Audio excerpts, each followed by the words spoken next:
22 of the TV Dudes, recorded March 3rd, 2021. This is a game, Kyle!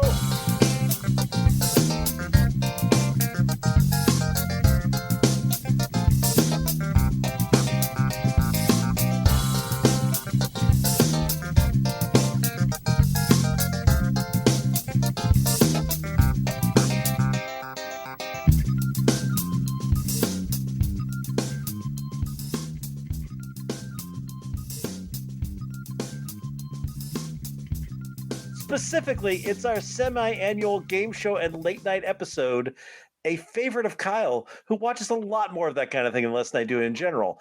But this time out, there are a couple shows that have had a regular rotation, including The Hustler and The Chase on HULU. And, of course, we're all happy to see the return of Last Week Tonight over on HBO. We've got more shows than that to talk about. We've got a whole bunch of game shows to talk about. But before we get to all that, I'm Randy. I'm Kyle. I'm Les. And we're the TV Dudes.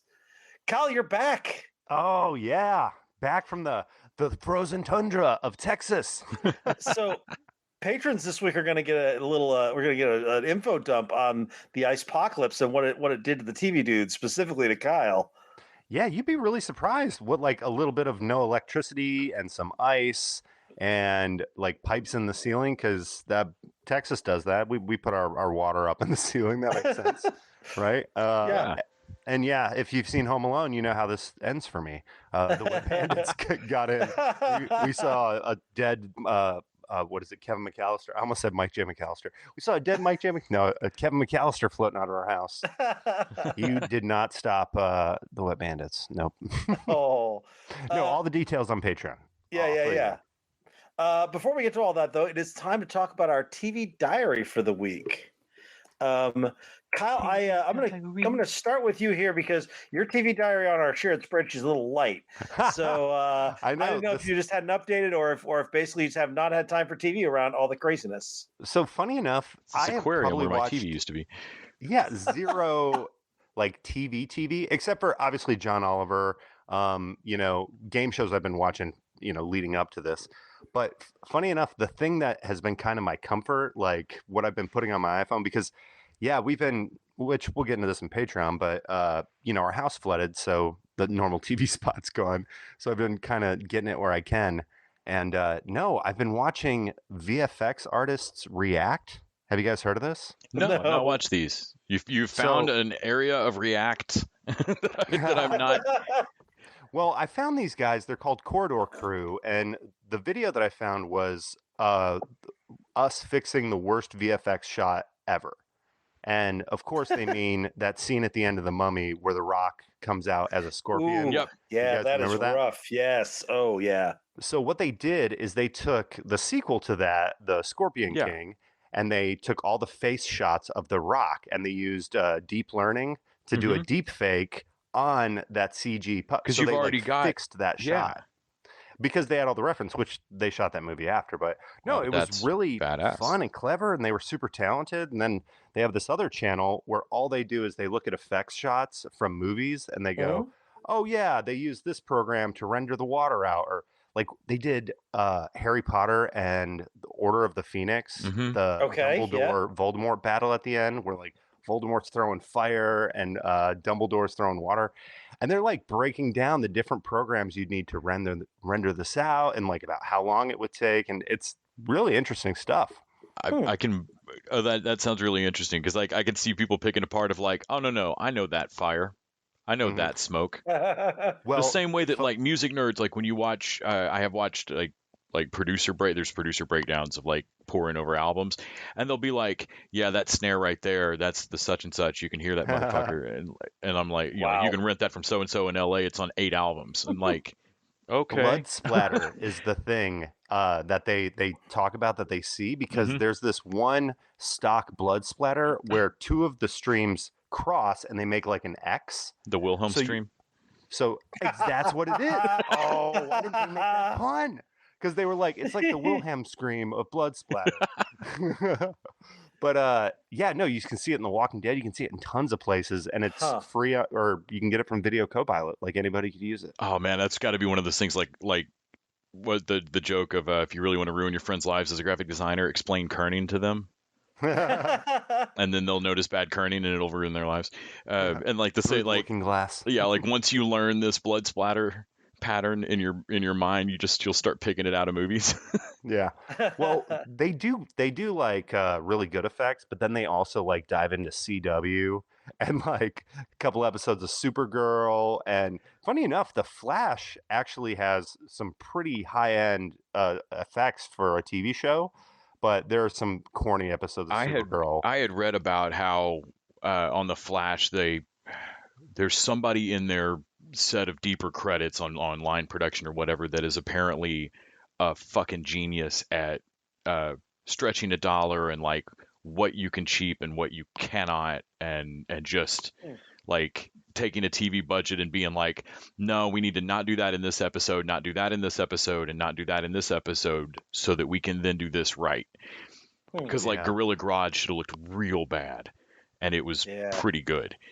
For a TV show, for a CW TV show, it was exceptionally good. They have like a full CG model of the Flash that they can run up walls and do tons of stuff with, and it looks like the dude.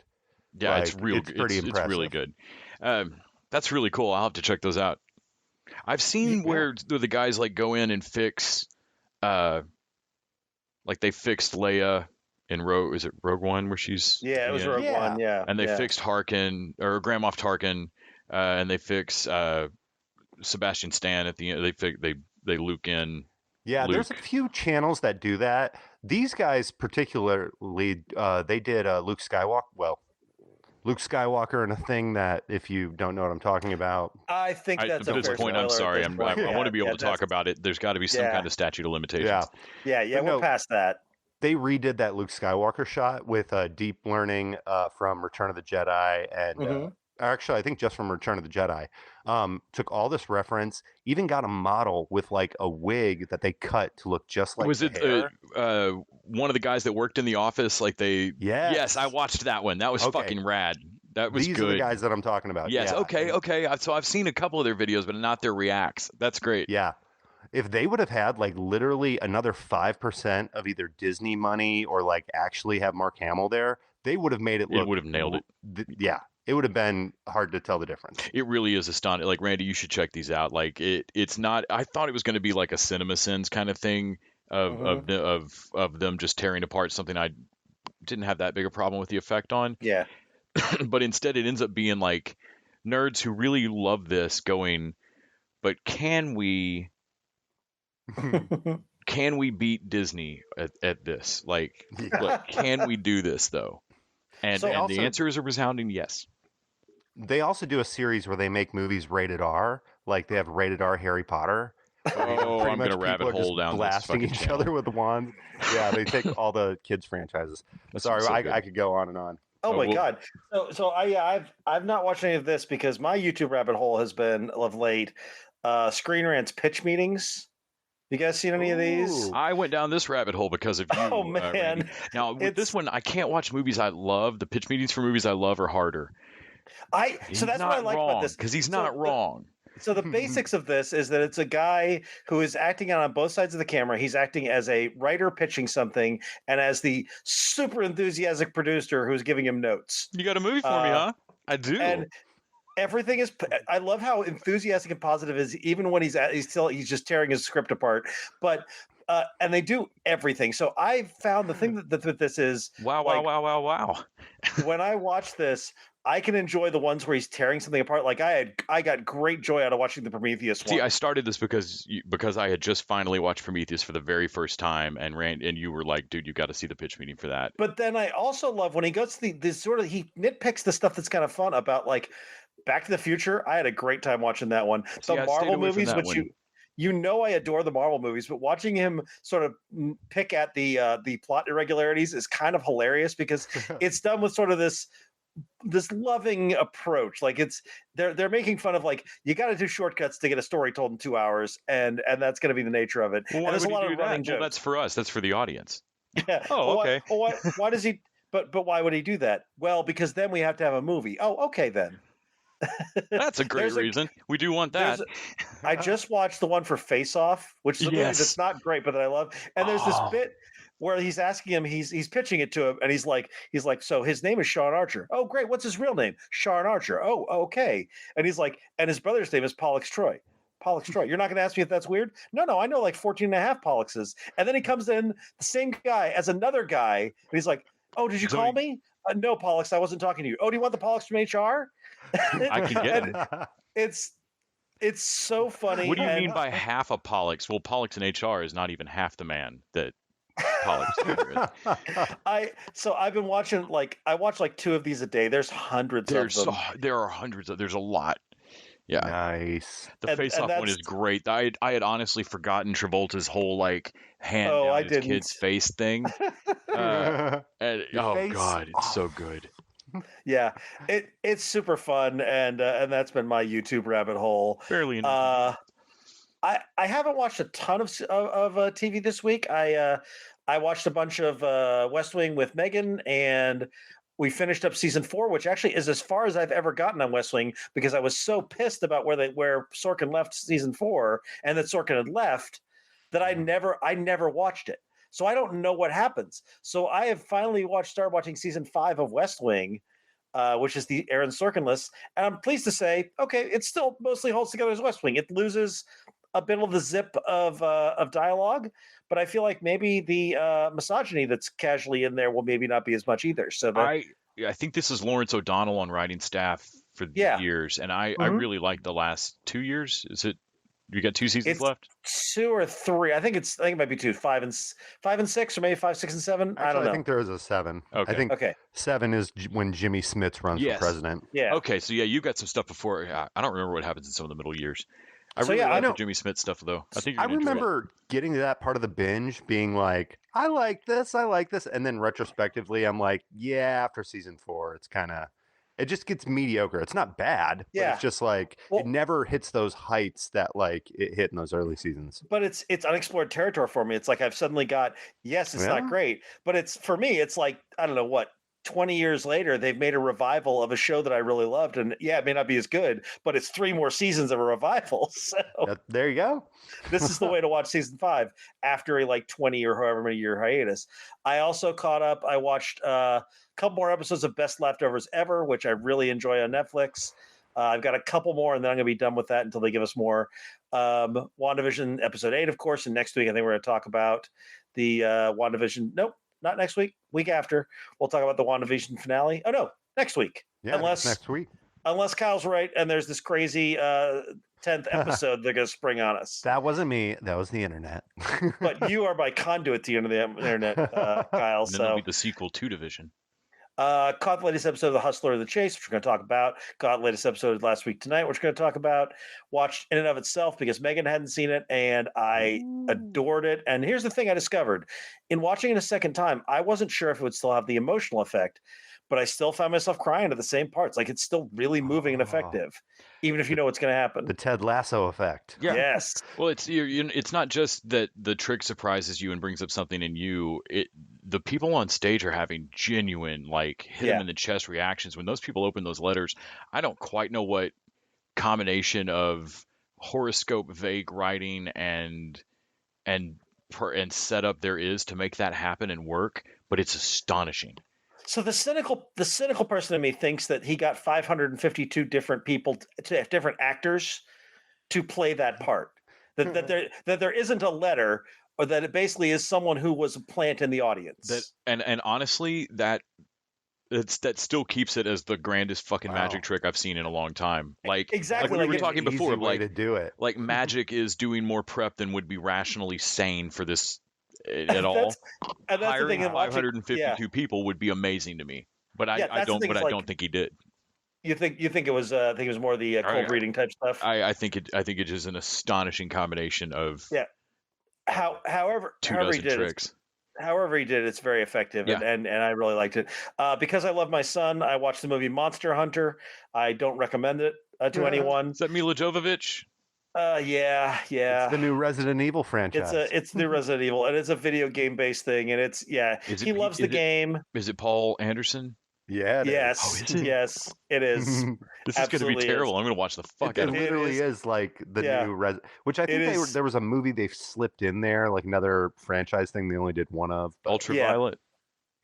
No, maybe so. Yeah. Blood it sounds Rain. about right. Watch the first 2 episodes of Young Rock, which we're going to talk about next week, and watch the first episode of Superman and Lois, which we're also going to talk about next week. Another quick thing about In and of Itself, that guy either just released a book or has a book that's all about like the card shark stuff. Oh, like cool. when he was a crazy dealer, like cheating people out of their money. I will be reading the crap out of that. I have a bunch of Ricky Jay stuff, and that I love. I love that shit. I'm all in on that. That sounds great. Yeah, no, that was like Harry one of the Anderson, most interesting parts of the story. Yeah, I love that. Les, you have some stuff on your list here. Indeed, I watched Young Rock 1 and 2. I also watched WandaVision episode 8, Brooklyn Nine-Nine. There's numbers all over the place here. Some Parks and Rec, some Office. Finished out. We talked about it last week, but I watched the final episode of Chilling Adventures of Sabrina, and though I loved it, and then they had this kind of stinger moment. It's a bit similar to Supernatural of like, you didn't have to do that. You could have just stopped. Yeah. And it's not a wrong ending. It just, I was like, it's weird. You didn't have to do that. You could have just stopped. I also discovered that HBO Max, it dawned on me that if they have all the Batman movies and crap, they probably have all of the Batman cartoons finally in one spot. And they do. So I've been watching a ton of Batman Brave and the Bold. The Batman is actually a lot better than I remember it. It had the weird Joker, but still really good. I really dig the detective aim at it, and also they kind of do a Justice League Unlimited. It's not goofy like Brave and the Bold, but they progressively bring in some kind of back corners of the Batverse stuff. They bring in Batgirl. They bring in Dick Grayson as Robin. They do a lot of fun stuff. Also, I'm a giant nerd for the band Jellyfish and just finished reading a biography about them. And Andy Sturmer, the singer from Jellyfish, writes almost all of the theme songs for the DC universe. And so almost all of this music is him, which is cool. Also watched some Beat the Chasers, which we'll talk about here in a minute. The Wall, which is what Chris Hardwick is doing now, I guess for the last few years. Wait, what's that? What's The Wall? It's Plinko. Oh, you haven't seen this? Plinko writ large, Randy. Okay. Got big glowing balls. Yep, big glowing balls.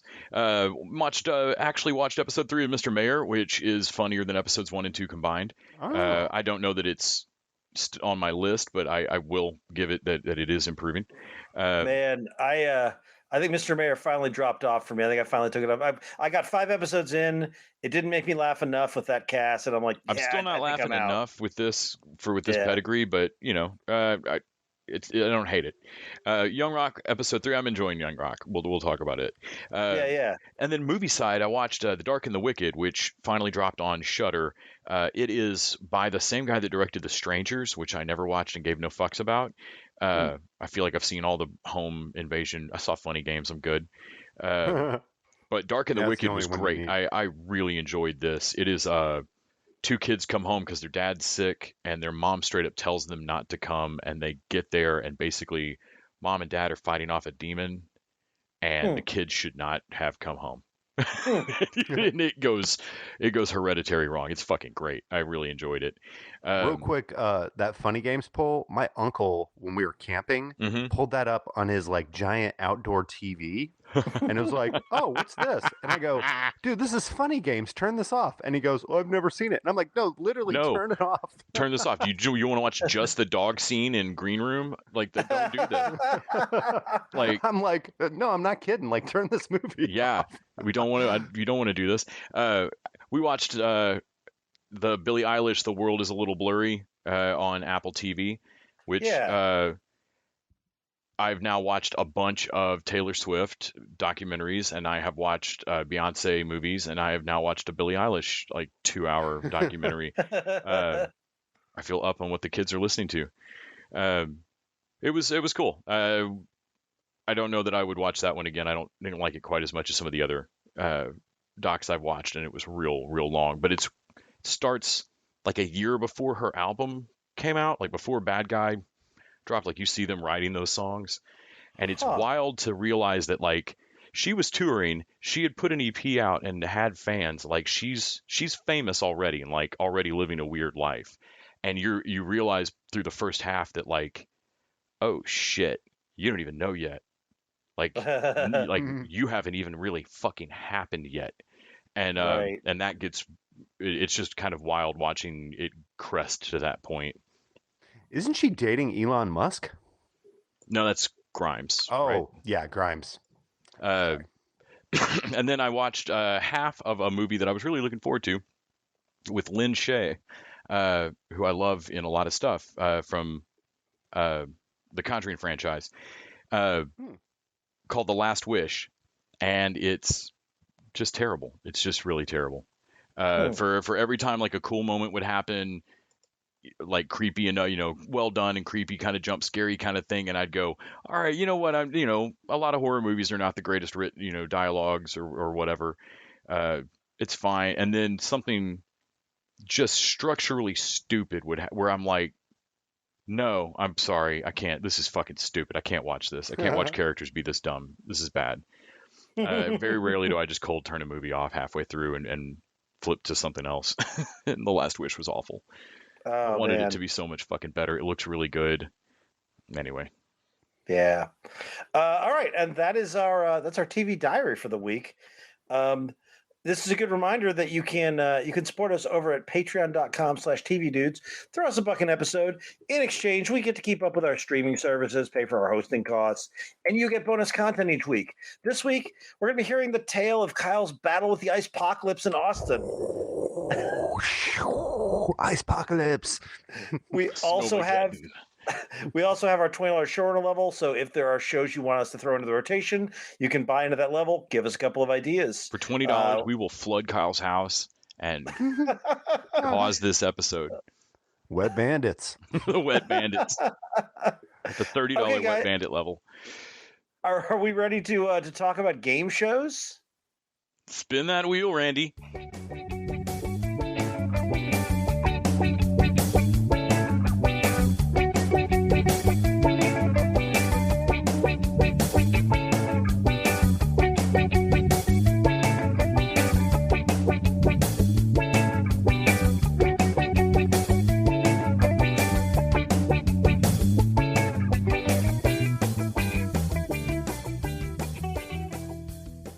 I'm game. Come on down. Let's start with the game show that I've become obsessed with, and that's The Hustler over on Hulu. I think a lot of these are ABC shows, but yeah, man, The Hustler. I watch game shows mostly when Kyle's like, "Hey guys, you been watching game shows?" I'm like, "I'll watch game shows for 2 weeks of the year. I watch whatever Kyle tells me to watch. Usually, I'm like, those are cute," and that's it. This I'm obsessed with. It is so much fun, and half of it is really Craig Ferguson. You actually turned me onto this one. Like I watched on your recommendation this time. Plot twist. Yeah, Craig Ferguson makes this, and I'll agree with Randy. Game shows are like a floating Christmas that Kyle declares.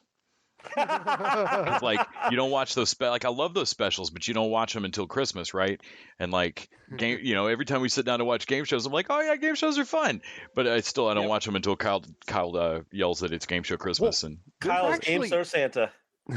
There's actually a game show season technically, and it comes in the summertime when everything goes to syndication or everything goes to reruns. That You Don't Know Jack show I was talking about that ran for like a half minute with Paul Rubens as the host. That was a summer and that's when you get like your American Ninja Warrior. I think a lot of the singing shows are still going on about that time. Although those aren't really game shows. That's more competition. But yeah, no, Holy Moly, I think is about that time too. No, there's been some bad ones in recent years, but ABC, for some reason, like they have kind of figured out what it takes to get people like really engaged in watching other people play a game. So I think part of the star of this, Craig Ferguson's great.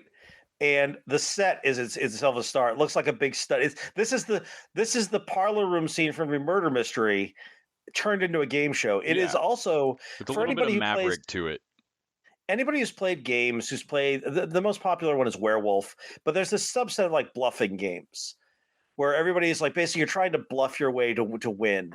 And this is a way they've turned this into a game show game. So basically, to break this down, there are 5 contestants. They are going to be asked 10 trivia questions, each one worth $10,000, except for the ones at the end. And that's a twist. And then they will either 2 of them will split the pot, or the hustler will walk away with all of it. And who is the hustler, you ask? Well, not even Craig Ferguson knows, because he would indicate. If he knew, he would accidentally indicate. So they can't have him knowing. Sure. So the hustler is. Okay. Oh, go ahead. Sorry, but all the trivia questions are pulled from the hustler's interests. Right. So the hustler, they give you 10 clues about the hustler, and each clue comes with a question. So we'll have a question. They'll have like a thing about like the hustler was what was auditioned for, or not auditioned for, but was interviewed by the Secret Service as a possible job. And then the question would be like, what crime was the Secret Service originally formed to investigate? And so you get this picture, and they are usually wacky clues. Like there was one person who was like Secret Service. There's someone who was like a dancer, and then somebody had also seen a movie, and I say this as a person on a podcast about media. There's somebody who had seen some fucking movie. It was Fifth Element, like 86 times or some shit. Like fucking Luc Besson and the editor haven't seen that movie that many times.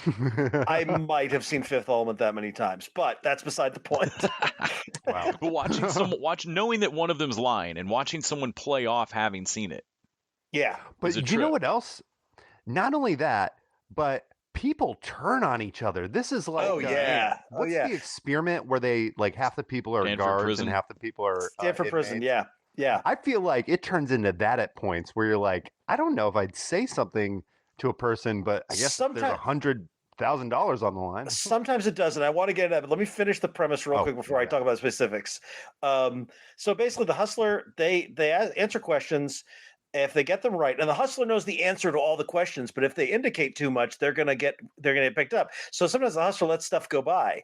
So they get to the end, get to this point, and then at 2 points during the game, the hustler gets to eliminate 2 people, and for whatever reason, we don't know. There's a blind poll, and the hustler eliminates them. And I don't know if they eliminate them because they feel like they might be onto them, or they feel like they're not a good distraction or whatever. And so by the end, you have 3 people, one of whom is the hustler, the other 2 are not. And they all, at the end, they have to pick who they think is the hustler. And then they get like a minute to convince each other if they're wrong, so that the decision is made. And if they correctly spot the hustler, the 2 people who spotted it split the pot. And if they don't, the hustler gets all the money. That's it, right? That's the basics. Yeah. Watching the hustler. Like, go ahead, Kyle. When you get to that point, there is never an episode where I am rooting for the hustler. Like, I've had episodes where I've rooted for the hustler. The thing is, when the hustler wins, it's super satisfying because you're like, damn, they did it. But it is so nerve-wracking, like, especially the further you get.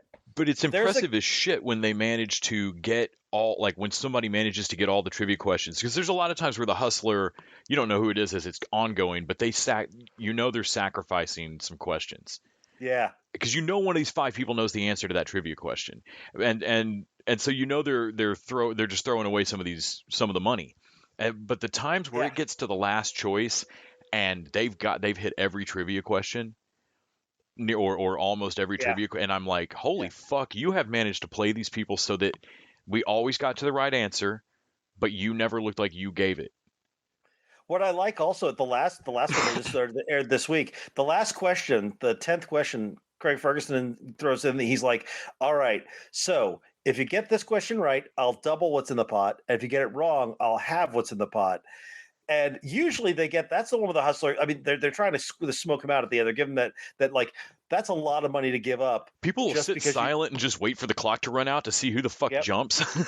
Yep. And this last episode, the hustler let that go by. Like they went from 70,000 to 35,000. I'm like, wow. Oh man, that is ballsy to. But you did that on the bet that you'll walk with 35. Yeah, instead of nothing. Yeah. That's amazing. There was an episode where the hustler was straight up, like, say the answer was A.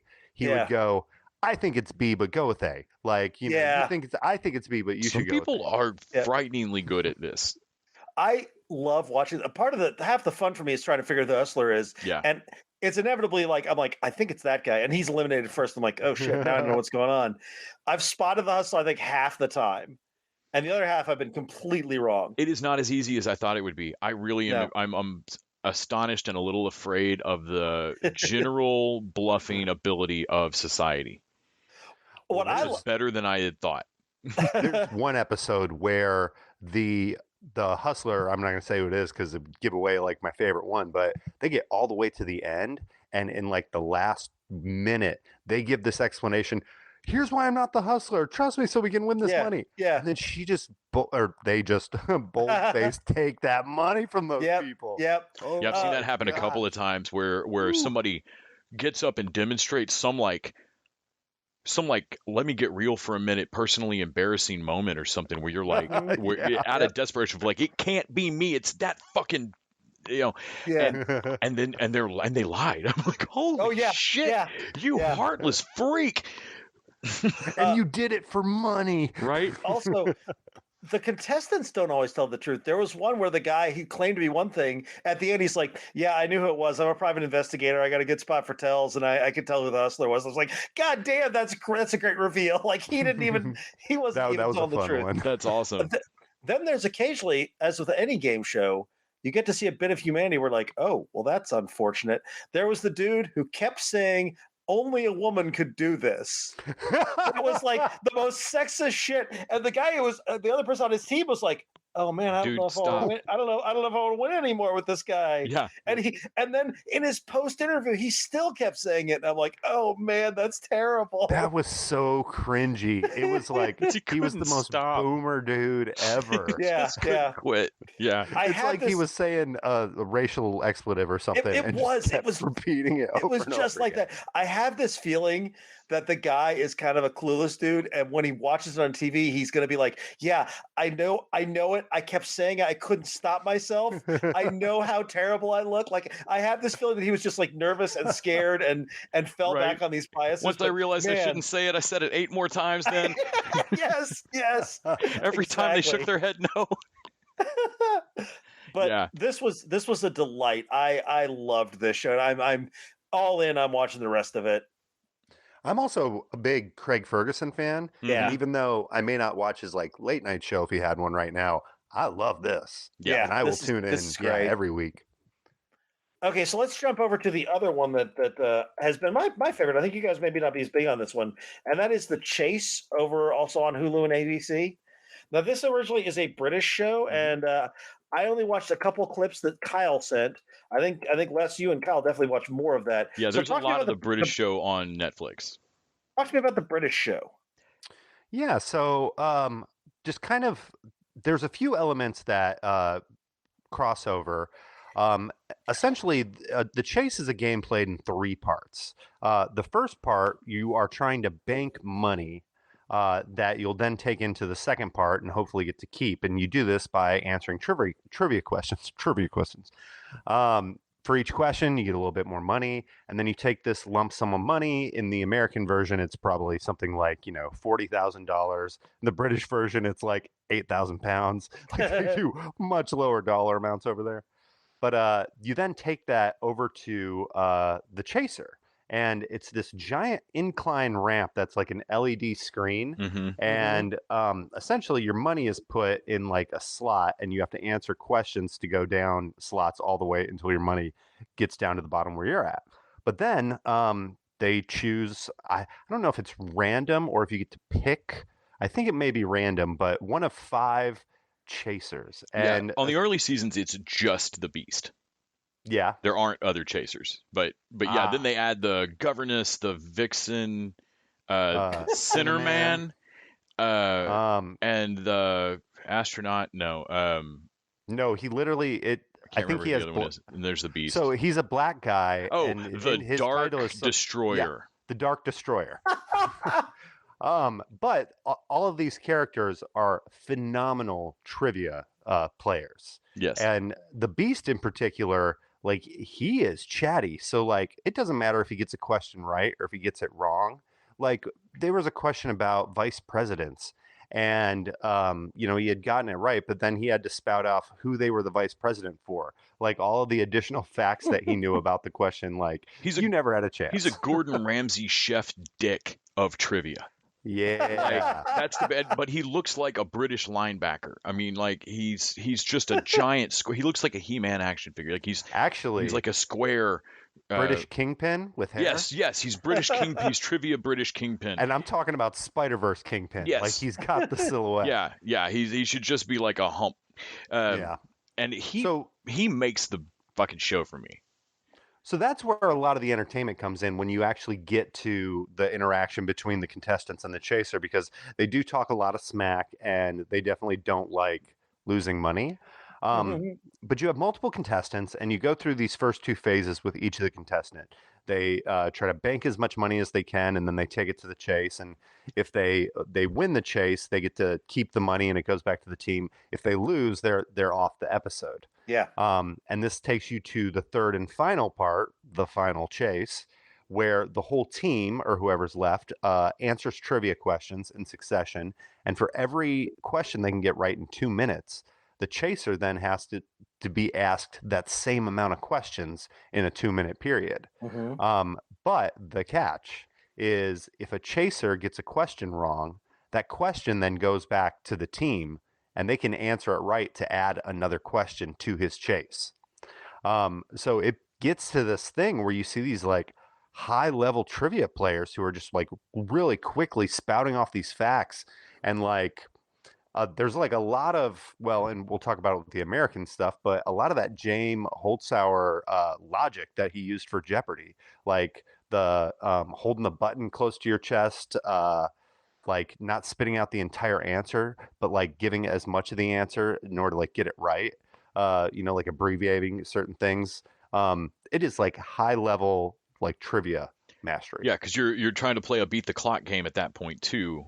Like with time, especially in the like Beat the Chasers version, which is like a variant on it with all of them. You're part of the bet of like the chasers will give you more money, but they get more time on their clock. That like kind of back and forth, and you can decide what you want to risk.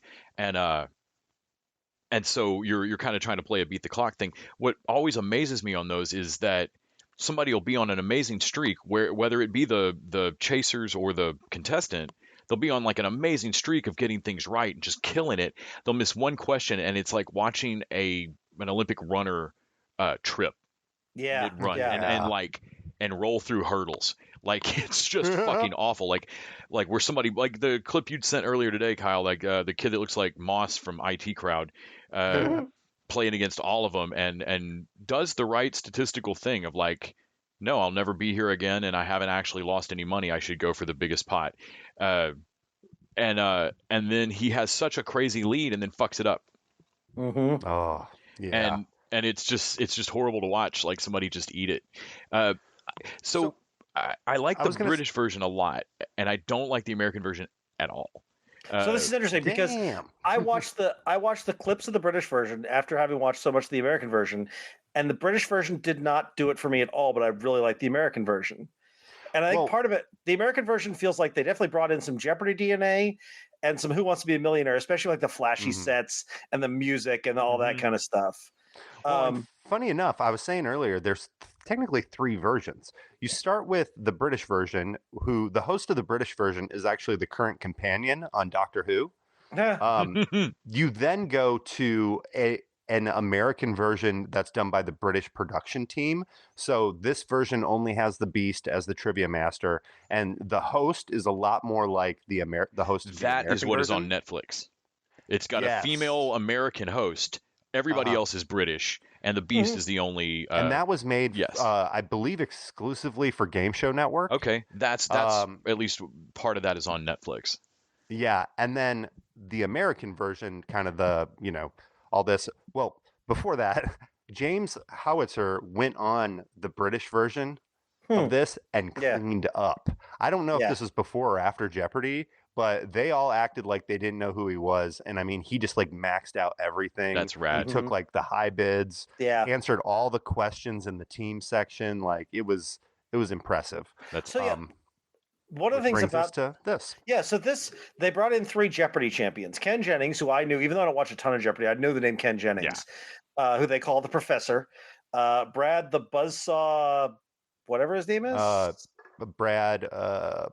Whatever his name is. Yeah. The Buzzsaw. Who's like he's the nice guy with the bow tie, and then James Holzhauer, who is like the Vegas gambler type guy, who seems like kind of a dick, but who also seems like the guy who knows the most out of all of them. Well, there's part of me that's like, is he a dick or is he like maybe on the spectrum a little bit? But he's just like, he's so smart. Nobody's ever, tested it. Yeah, I don't know. But basically, you get one of those chasers, and there's 3 contestants. And what I discovered the fun of this was trying to seeing how I would do with the answers. Like, I like that this makes me feel like the way that Jeopardy makes you feel dumb and smart. This does the same thing. Like, I'm like, oh, I know that one, and that guy didn't know that one. But then there's something else, and I'm like, oh, I have no idea what the fuck that is. And I like watching them sort of guess their way through it when I like the deduction when they're facing the chaser and it's a multiple choice, and they'll answer it. And sometimes they know it, but usually they don't. And I like when they're like, yeah, I didn't know this, but I could guess from this, and so I made this guess. And I like that the chasers are also like, they're asking hard questions. And so even the guys who like know everything trivia are like, I didn't know this. But what you see is that maybe the genius of it is not that you've memorized a ton of tiny facts, but that you are able to use deductive reasoning with what you do know and put together a solid guess. And I thought that's really interesting to watch. The context of it all, that's super fascinating. I love that aspect. For me, the that they usually don't know it is what broke the American version for me. I felt like they screened for people who shouldn't be on trivia shows. Oh man, the last one though, the latest episode, they've got a guy who's he's a Chinese American dude. He talks about his background is like, I forget. I think he works in like cancer research. He's like mathematical models for cancer research. But he's like, yeah, I took a brief. I went to law school, and that just wasn't. It's like he's like an engineer and a lawyer and a medical. Like he has done all of this. He's super smart. He nails the bank round. Like he gets like $200,000. Wow. And then he kind of stumbles against the chaser. Like he managed, but I think he stumbles a little bit. And then also, because of the way it goes, he winds up the last guy having to go up alone against the chaser. And that's an impossible task. Like, that is so difficult. I felt like the British one was paced as I was watching it. The chaser was missing a lot of questions. Or maybe it was the guy leading up. And I was like, this feels like a lot more time. And it's probably not. It's probably the exact same time, but it's not. It doesn't have the music and all that kind of stuff. And it doesn't feel as pressury to me. And I think I liked that. I like the pacing of the chase, the American chase, a little bit better. Yeah. There was something that just drove me nuts about how, especially, I think they did themselves a disservice. The very first contestant on the first episode just seemed to be a brick in a tourist outfit. And I think they just opened with the wrong dude for me, because I never shook it after that. Like, I just felt like I wanted Jeopardy contestants. I feel like there's no way Howitzer would have gotten on this show. Like, they wouldn't have let him through. Yeah, like they seem to be screening. They did on the British version. Yeah, exactly. But like, they seem to be screening for people who are not great at trivia necessarily. Maybe the thing is less that, and maybe they just don't. Well, and granted, we don't know where this is being produced in or outside of a COVID schedule, but they may not have like the best of the best to pick from, especially this year. But I do think that the legacy of like the 3 greatest of all time Jeopardy champions being like the host of this show, I love that. Me too. If it wasn't, because I love that Ken Jennings is he hosting now Jeopardy? I think he's now at least temporarily. Yeah. Like, I love that, but I obviously wouldn't have worked to have all 3 of them, doing something like that on Jeopardy. So it's really nice that like they have this spot where, kind of they can flex this trivia knowledge they have. I wish also, they have to keep up with it because, they're having to play every week now. So they can't just rest on their laurels. Yeah. Right. I wish I don't know, there's got to be something that they could do to unify or make more threatening the Jeopardy judges. because I think that was the thing that was missing for me between the two versions, is that like the Beast feels like a threatening trivia monster, and so does the Governess and the Vixen. Like all of them are weird, threatening weirdos who know a lot of trivia and are sitting up there in these like weird black suits with red trim and just looking like freaks. It is like there's steampunk nothing cosplay a threatening little about bit. Ken Jennings. Like there's nothing threatening about that dude. See, I think that's what it is. I like the more friendly, congenial version of it. I like that I like it's more like kind of what I'm getting in The Hustler. It's like they're playing a game together. Yes, there's money on the line, but they're all playing a game together. Nobody's mad at each other. Yeah, I no, think this feels like it's for your soul. and that I've got enough stress in my life right now. I don't need that. The stress of The Hustler's last minute is all this as far as I want to go. Oh, So man, this more genial Chaser chaser during that last minute.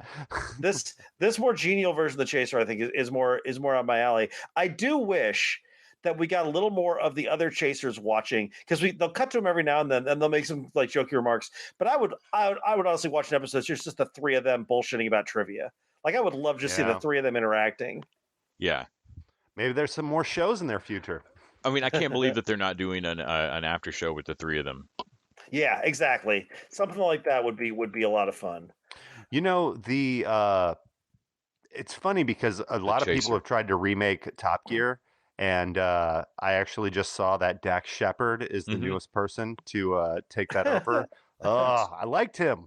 There's some interview with him. He's crazy excited about that. Apparently, that is his dream thing. And I'm like, buddy, it's cursed. It's like Macbeth. Don't do this. It'd be my dream thing too, but everybody would hate me on it. I guarantee it.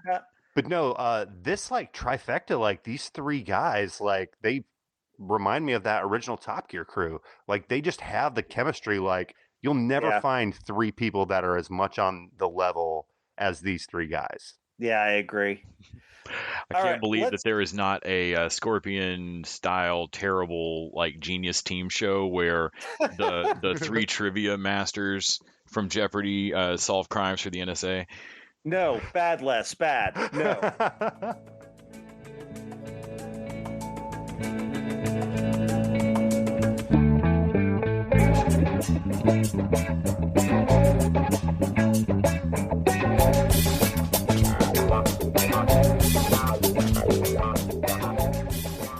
All right, let's defer it over to another one. You guys, you put this on the list. I've not watched it. To tell the truth, Randy will call it The Question.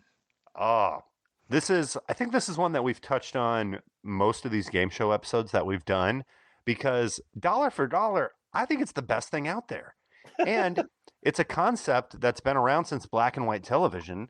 Hosted by Anthony Anderson whenever he's not doing Blackish, co-hosted by his Mama Doris. Mom. His mom To Tell the makes Truth the show. Is brings out celebrities who are introduced to three people who all claim to be doing the same thing, and only one of them has been sworn to tell the truth. The other two are trying to bluff, and it's up to the celebrity panel to figure out, who the real, like, I think one time they had a cake artist on there. Then it'll be like an original Bond girl, just all this random stuff. There was, oh my gosh, one of my favorite was the guy who invented the dance flossing. Mm-hmm. And yeah, all three of the kids that were up there were kind of younger, spacey dudes. But then one of the contestants had the smart idea. He knew the guy's name was Russell. And he goes, "Hey, Russell." And he got the one who like looked at him when he said it. He was like, "Oh, that's him." But no, it's a little bit like the Hustler. I almost said the Chaser. It's a little bit like the Hustler in the sense that you have people who are trying to, people who are trying to BS and who are trying to bluff, and it's up for you to figure out. What's nicer about this than the Hustler, which kind of crescendos in that really tense moment at the end, is that you get maybe 5 or 6 chances per show to to try it out. So you're going to get some right, you're going to get some wrong, and it's really funny how often his mom gets them right. Like she'll totally go against everybody's guess, and she'll be the one person to get it right. I love the Game of Games celeb game thing, like vibe of To Tell the Truth. Like it doesn't to me have that. I mean, it's still got pressure. People are trying to win, but it doesn't seem to have that that last hustler minute. Yeah. Necessarily. And you get those moments, but they're just like very much smaller and more manageable. No, like it wouldn't surprise me if one episode they never finished the game, if they just hung out with boards. There's some of these celebrity shows like that Hollywood Squares that they recently tried where it doesn't hit. It's like it seems like they're trying to force it too much. This is actually one area where I think British TV totally like mops the floor with us when it comes to like their celebrity chat shows. They've got probably twice as many as we do, and anyone with Richard Ayoade in it just has me on the ground hysterically laughing. But with this show, I do feel that this is just like one of those solid, like in terms of like my TV rotation. If I don't have like another episode of something else to watch, I'm like always going back to this show. Like it's got that easy viewing for me. Yeah, Lisa watches Ellen's Game of Games, and she just fucking loves it. Like it's just a hangout with show. The other one, that pyramid show that Strahan hosted, which I don't know if they brought it back, but Did you would Baldwin have like host that for a minute. He might have, yeah, I think so. No, he hosted another one. What is that one? It was another celebrity one too, where it wasn't Hollywood Squares, but it was kind of like that. Shit? Yeah, maybe. I can't remember. But yeah, this whole like like having celebrities, like it's a hit if you got the right formula. So that takes us. Let's talk about celebrities because Les, I know you watched some Celebrity Wheel of Fortune and Celebrity Who Wants to Be a Millionaire. Aren't they already millionaires? Right. So they're playing for charities. I'm playing for double millionaire. But it's still, so I watched the Wheel of Fortune one because Paul Rubens was going to be on it, and I follow him online, and his social media team announced it, and so I watched that one. He ended up being the big winner of it, actually. But it's him and Jeff Winger and the host of Nailed It, and I'm blanking on her name. Nicole Byers. Yeah. Love her. So Wheel of Fortune is still super fun. That's a show I grew up on. That's one my family watched. We were wheel watchers. And so I like Wheel of Fortune. It's neat to me. I don't like watching celebrities play game shows necessarily. They each feel compelled to, in a way that normal humans do not. They each feel compelled to make a quip or say something, and it's just not great. Or like Kyle just said, like it works if you have the right people and a host that wants to make that work. But Pat Sajak isn't necessarily geared to make hanging out with celebrities fun. He's really geared to make hanging out with people from the Midwest interesting. And so it was stilted and slow and odd and but it was still Wheel of Fortune. I like the puzzle bit. Then I tried to watch Jimmy Kimmel hosting Who Wants to Be a Millionaire, and Who Wants to Be a Millionaire with celebrities was a lot more fun. Zachary Quinto is a fucking weirdo. I have to imagine he's a nightmare to work for. He was super fucking weird to me. He looked like a dick of a boss. He brought his like a production assistant or something to be his backup person, and then was super weird to her. But let me guess, did he say things like, "You better get this right or you're fired"? Yep, stuff like that. And like then he would like say the answer and then be like, "See, that was that one." And like, dude, what are you doing? Anyway. But Millionaire's fun, and Millionaire does this trick that I can't believe other shows don't do. They have the show just like, oh hey, we didn't know what time it was going to be, and it's always in the middle of somebody's match. And then Jimmy Kimmel will say like, so let's come back next week, but let's all wear the same clothes. And and like I do remember that because it leaves you cliffhangered on somebody's fucking game, and it's a genius some games move. Would run longer. I'm like thinking back to the Regis version because some people get knocked out early on the easy questions, totally, and then some people get really far up there. But I don't see other games do that. It's not like they you know, if you get close to time in Wheel of Fortune, they abandon all the rules. Pat spins one last time, and that's just what letters are worth now. Like, Right. let's get this fucking done. We got to get out of here. Yeah. You know, they got a wedding after. Y'all want some consonants? Right. And so it just, I was like, that's genius. Like, now I'm cliffhangered, and I want to know how Amanda Pete does on this last two questions. And so you'd watch the next week. But I still, I like watching normal people on game shows. I don't care if it's for charity or not. Celebs aren't quite as fun for me. So Lisa walked in Unless while I was watching that those. Strong chat show component, I think. Yes, unless you've got, and really that comes down to the host. A lot of these I found for me comes down to the host. Jeff Winger, Joel McHale. Joel McHale, who was also on that Celebrity Wheel of Fortune. He hosts. Yeah, he has a new one too.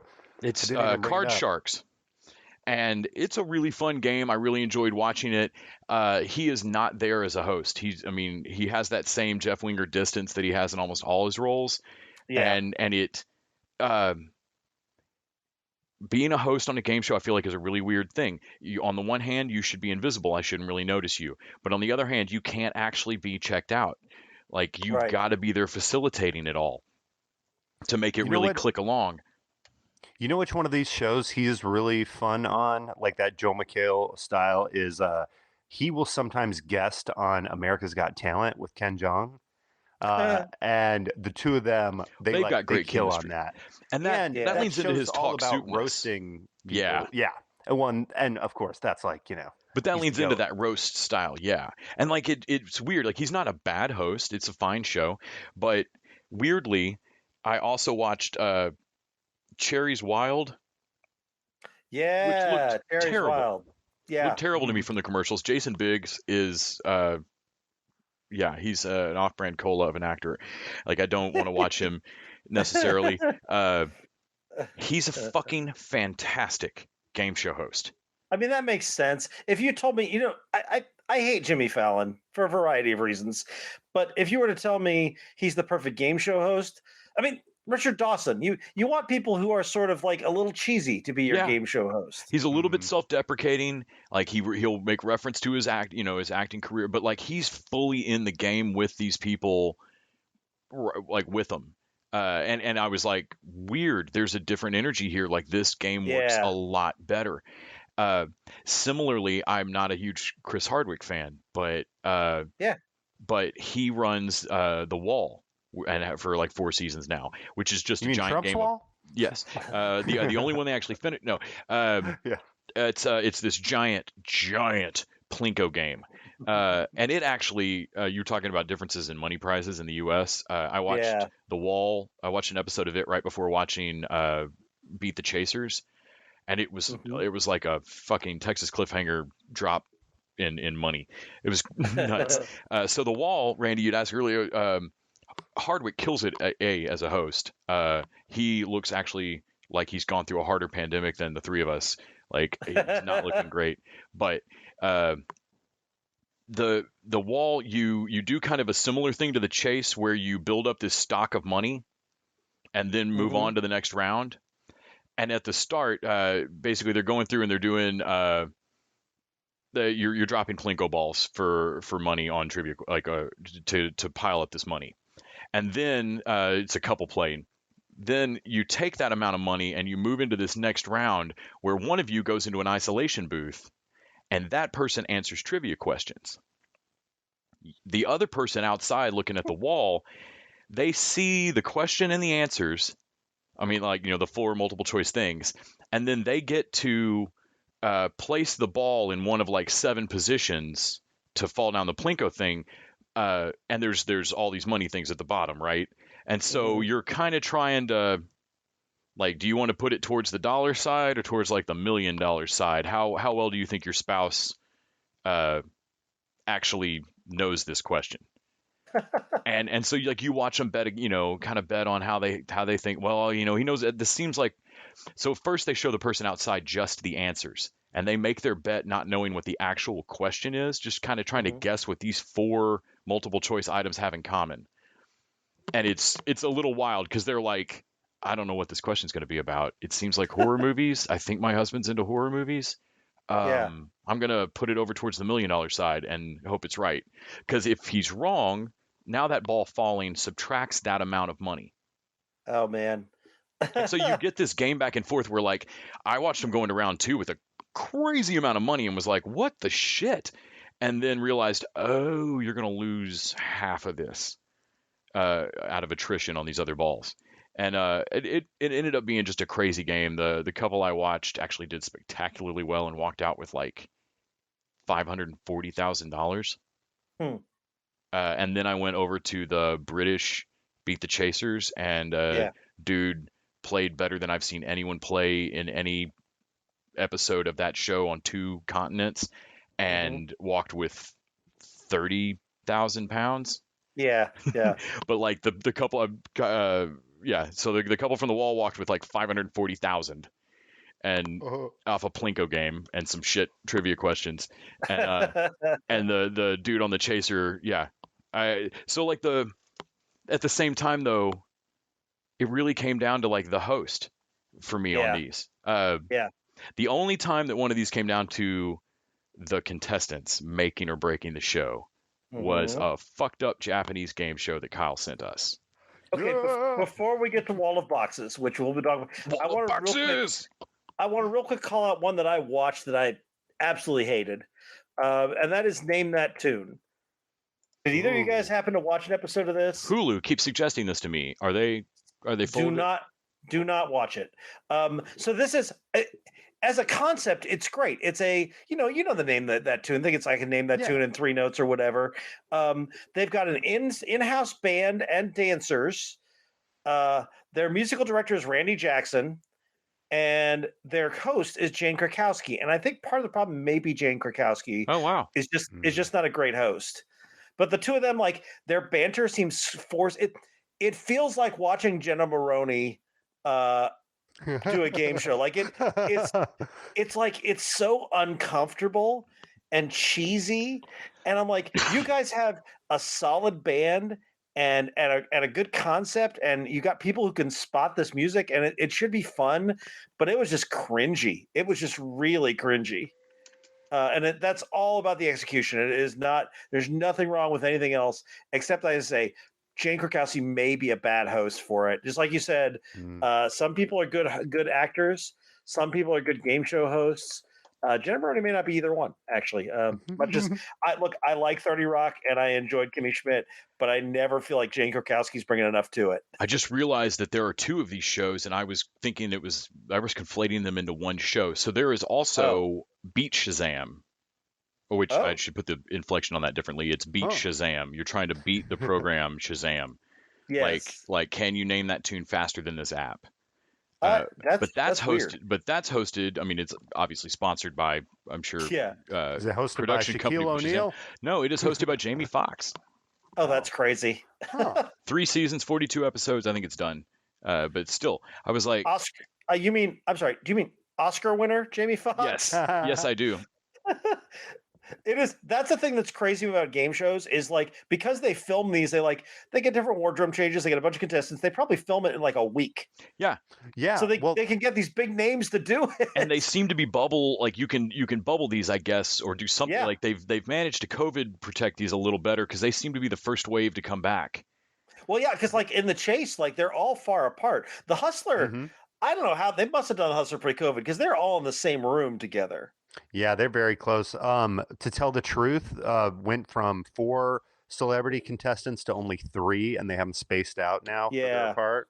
I also noticed on the British version of The Chase, they had 4 contestants, which for time-wise, it may not work for the American, but the American version, not only do they have 3, but you can see when the graphics move on the screen that they have them positioned 6 feet apart. Yeah. A few years ago when they first brought back the Hollywood game night kind of thing, I love the kitsch throwback to this kind of studio system era of the idea that like Paramount could just tell all of their top stable of stars that like, no, you're gonna go jump out of a plane on Show of Shows or whatever.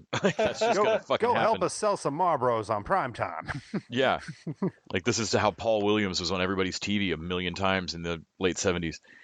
Another piece of the game show magic that we were talking about earlier is a lot of these shows have these giant sets, and it wouldn't make sense to leave this thing up year round. So that gets into set it up for a month, do 5 days a week for like 4 weeks. Now, granted, like Price is Right and Jeopardy and things like that, they're leaving their sets up. But like, I know Hot Ones recently did a game show. I think we talked about the last time we did this and didn't like it, but I thought it was interesting that they went and shot like 1 million of those episodes just back to back. So they only had to have that studio up for like a couple weeks. Yeah. Then you throw it out, it ends up in Kramer's apartment. Yeah. Actually, wait, are we 2 boxes yet? Because no, so that's what I was gonna say. Let's this is all been dessert for Kyle. Yeah. This is a whole show full of dessert. But you guys have been good. We've had our meat and veg. It is time for the dessert of game shows, and that is Wall of Boxes, which I believe you can find on YouTube. Is it Boxes? Is this just on YouTube? Yes. Not only is it just on YouTube, I think you can only find this one episode on YouTube of Wall of Boxes, because I tried to find some others just before we recorded, and I couldn't get to it. But I mean, how many did they make? Did they just kidnap 3 people and do this in a wonderful afternoon? Because I get the feeling these contestants were not entirely briefed on the show. I love the host of this show with his like, well, gosh, I feel like before we describe it, I got to give you the synopsis. But like everybody who's involved in this, you're like, what did you have to tell this person to join this football team that is just going to run into this wall of boxes? It's got a Running Man vibe, man. Somebody's family is in another room. They are definitely wearing the Running Man costume. But the thing that the thing that made me think of it is I couldn't help watch this show and not think of all the waste. Like, 1, because of the concept, but then 2, because this is looks like maybe late 80s, early 90s ish when this would have come out. It is a much older game show, but like all the harnesses and everything they use, like all that stuff's in a landfill now. And this show is just so gratuitously wasteful. Like, I don't know if they would do shows like this today because of that. Everything would be like, we used recycled boxes, Yeah, like, because it's 3 people sitting on top of this 4 people sitting on top 2 of red, this, 2 blue. Yeah, this giant wall of paper boxes, and they're alternating colors. Like the blue guy sitting on a giant blue wall, and so the walls are slightly interconnected as well. And they are tall. It's they're really tall. 35 foot wall. Like, if you fell off this, you'd get hurt. I don't think that dude was entirely playing about not being super cool with the height. Like one of the contestants was like, I'm not really good with this. Well, and what happens is they set them up on the top of the wall, and they are on a harness system, so they're like they bungee on like a seat. Kick in. Yeah, it doesn't. Oh no, that's just like a little rug that. They're just on like a pad thing. Yeah, because it's connected to a winch in the middle of their back, like a 5-point thing. Yeah. And if you move too much, you'll knock the boxes. Like, you're literally just on a thing of empty cardboard boxes. Like, it's super haggard, and the people look so tense sitting on top of this wall. And then they just guess numbers. Yeah, it's just a wall of numbers. 1 to 10. You just pick a fucking number, and the card turns around, and it says something like vengeance. I'm not joking. Like it just says something like revenge or something like that. And the contestants on the top of the wall going, what does vengeance mean? Yeah, and then so it's a tiny little girl comes out of a tunnel with a knife in front of her, runs at the dude's wall, stabs 1 box out of the motherfucker, and then walks off. And like, that's it. And like another dude got football team. Like somebody got the roller derby. Roller derby was pretty good. That was great. There was a tank that like shot baseballs or something. Okay, that was just straight up dangerous. Like I felt like the whole room paused for a moment of like, hey man, you just aimed that kind of up. It was a little high up on the wall. I like for the dudes when it didn't knock a box down. It put a hole through the box. Yeah. That bowling balls did the same thing. They got I say professional bowlers. They're probably all actors. Like when the football team came out, I was like, where did they find that many people that were that size over there in Japan? The dude riding the little mini tank in was the biggest guy in the entire studio. The host is like a carnival barker. He's wearing this like oversized checkered print bow tie, and then like the early '90s, tucked in button up shirt. But he is the one person who's not still the whole time. Like, he's manic. It is very entertaining to watch. Not just him, but like all the people on the wall, and then the like you said, the whole like. They cut to a shot, like somebody says a number. They cut to a shot of a card. It says something weird like, what was the bullwhip robot? Like whip robot. Yeah. Close up of the contestant's face. Huh? Their eyes go crazy. Like, what's that? Yeah. And then a robot swinging Indiana Jones whip just comes out and starts whipping on the wall. and the whole thing has like a 70s children's public television set design budget going on. Like the paper wall and everything, it feels like like British TV from 1980. Yeah. But what do they do with all the boxes after they destroy them all? Like, where is all this stuff? It's a prize. That's what you win. Yeah. Waste. But yeah, no, this is definitely the dessert on our game show Sunday. It is Wall of Boxes. You can find it on YouTube. If this is your thing, you're going to love it. If it's not your thing, you're guaranteed at least 5 minutes of entertainment. All right. So that covers our game show portion. Let's real quick jump over to late night. We've talked a lot this week. So probably won't do like a comprehensive late night. But let's talk about Last Week Tonight, which returned with season 8 over on HBO. And always glad to see Last Week Tonight come back. Yeah. Even as horrifying as it is, that comeback episode of like, let's talk about the next pandemic. Do we have to, John? God damn it.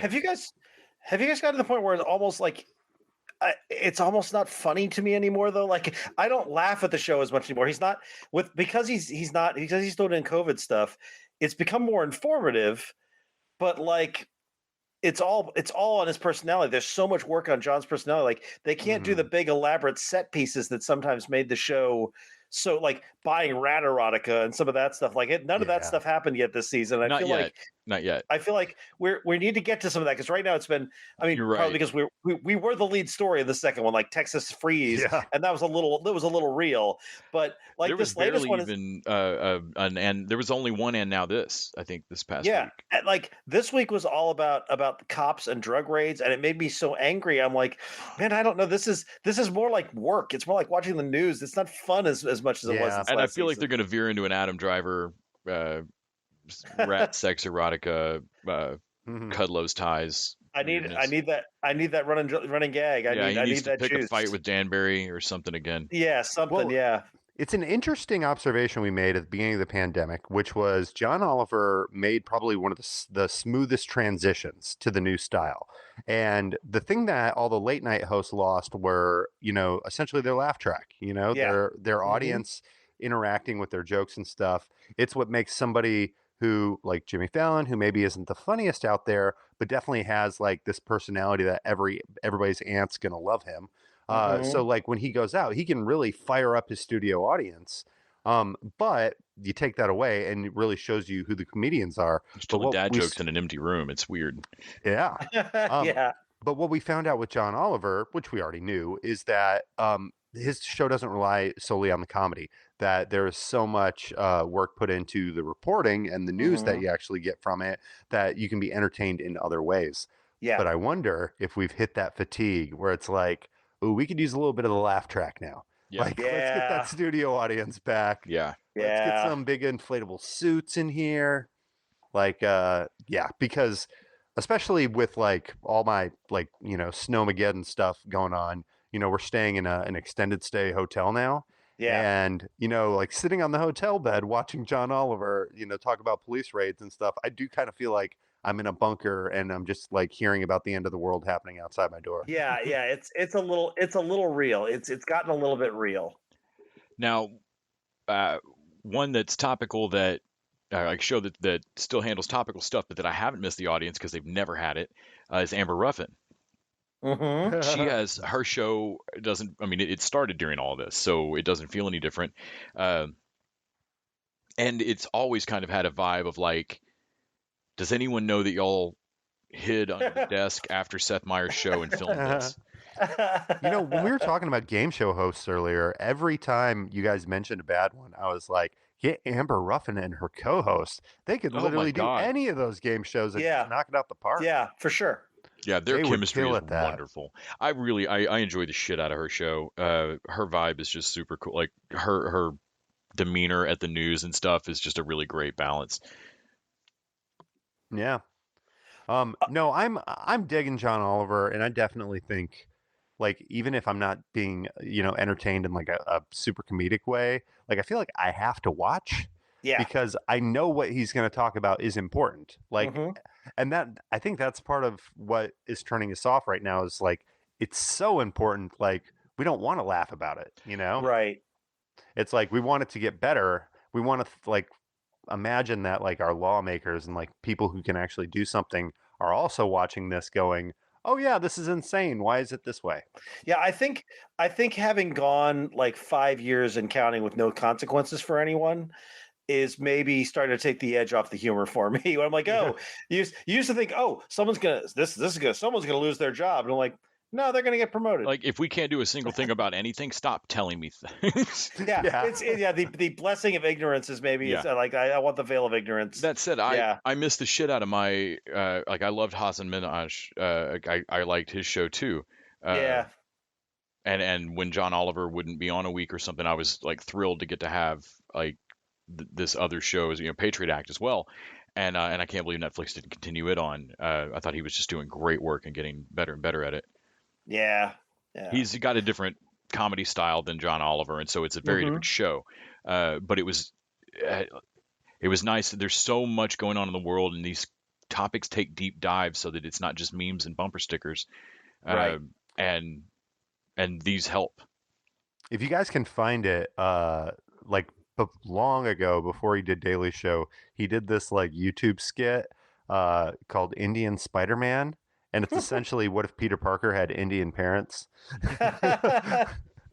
It's pretty funny. All right, well, I think that's going to wrap it up for us this week, guys. We got through quite a bit of stuff here. It was a game, Kyle. It was a game, Kyle. You won. Because I saw last week it was not a game, Les. Thank you, Les. Thank you, Kyle. Thanks, Randy. Thank you, Randy. Thank you to our listeners. Thank you to our patrons. And until next time, TV Dudes out.